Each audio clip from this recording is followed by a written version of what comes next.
जाता पंढरीसी सुख वाटे जीवा असे म्हणत लंडनहून थेट पंढरपूरच्या दिशेने निघालेली ग्लोबल वारी भारतात आणि मुंबईमध्ये दाखल झाली आहे। आज मुंबईमध्ये घाटकोपर येथील सिद्धी गणेश मंदिरात आणि घाटकोपरच्या गजानन महाराज मंदिरात यूकेहून भारतात आलेल्या पादुकांचे भाविकांनी मनोभावे दर्शन घेतले। लंडनहून विठू माऊलीच्या दर्शनाला निघालेली ही पंढरपूरची ग्लोबल वारी 11 देशांचे भ्रमण करत मुंबईत दाखल झाली आहे। लंडनमध्ये विठू माऊलीचे सुंदर आणि भव्य असे मंदिर उभारले जात आहे।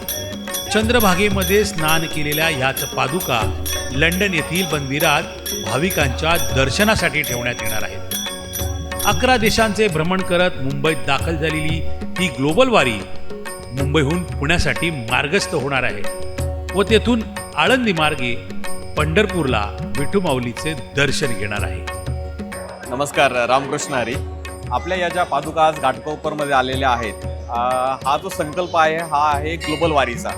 तर पहिल्यांदाच इतिहासामध्ये असं होतंय की भारताबाहेरून एक वारी सुरू झाली आहे लंडनवरून। आपण या पादुकांचं प्रस्थान केलं 6 जूनला UK येथून आणि 11 देशामधून या पादुका प्रवास करत आज मुंबईमध्ये दाखल झालेल्या आहेत आणि उद्या पुण्याला जाणार आहेत। 6 जुलैला आपण आळंदीमधून प्रस्थान करणार आहोत। तर आळंदी ते पंढरपूर आपण हे अंतर पायी जाणार आहोत।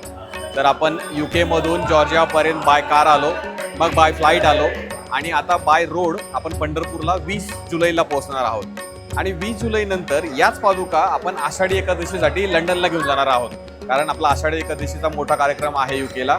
तिथल्या भाविकांसाठी या पादुका आपण दर्शनासाठी घेऊन जाणार आहोत। आणि दुसरी महत्त्वाची गोष्ट मला तुमच्या दर्शकांना सांगू इच्छितो की आपण UKमध्ये पहिलं विठ्ठल रुक्मिणी मंदिर बांधत आहोत आणि त्याचा संकल्प म्हणून आपली जी वारी परंपरा आहे 750 वर्ष जुनी, ती आपण या वर्षीपासून सुरू केलेली आहे।